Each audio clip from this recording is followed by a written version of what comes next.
ఎన్నిసార్లు దెబ్బలు తిన్నా, నిన్నెన్నిసార్లు జైలుకి పంపించినా నీకు మాత్రం చీమ కుట్టినట్టు కూడా లేదు. ఛీ, ఏం బతుకునిది? కొంచెమైనా పౌరుషం ఉండాలిగా.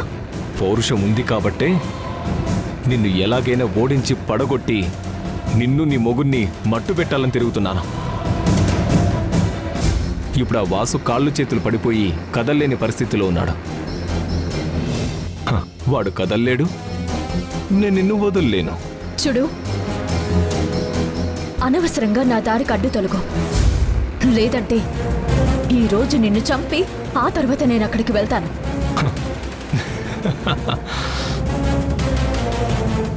ఏంట్రా అలా చూస్తున్నారు?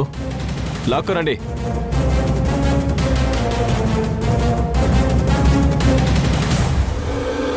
ఆగో ఆగో ఆగో ఆగో ఆగో.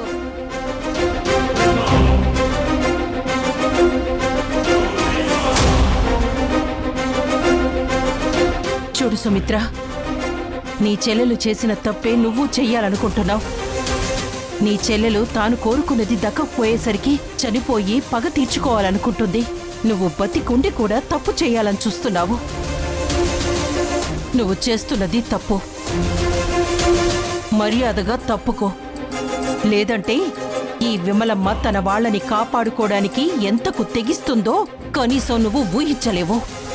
ఏంటి, ఇప్పుడు మా అందరినీ కొట్టి నువ్వు ఇక్కడి నుంచి వెళ్ళిపోదాం అనుకుంటున్నావా? అది నీ వల్ల అవుతుందా?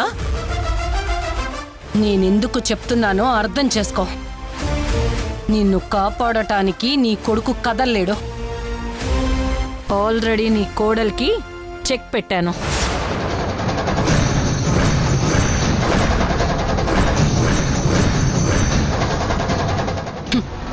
నువ్వు నాకు లొంగిపోయి నా మాట విని ఇంతటితో ఈ తంతు ఆపి నీ కొడుకు ఆరోగ్యం బాగయ్యాక ఇద్దరం బియ్యప్రాళం అవుదాం. ఏమంటావ్? చెప్పుతో కొడతాను అంటాను.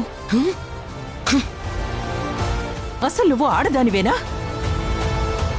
ఏం మాట్లాడుతున్నావో అర్థం అవుతోందా? ముందు అడ్డు తప్పుకో. లేదంటే ఏం చేస్తావు? ఏం చేస్తావు? రే సతీ, ఈ విమలమ్మని లాక్కెళ్ళి కార్లో పడేరా.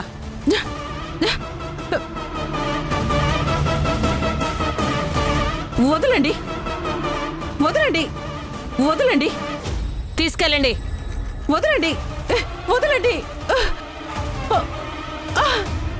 వదలమంటుంటే వదలండి.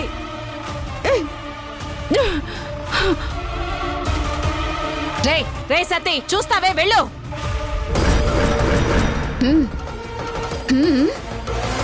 నాకు తెలిసి నీకేదో దయ్యం పట్టినట్టుందే.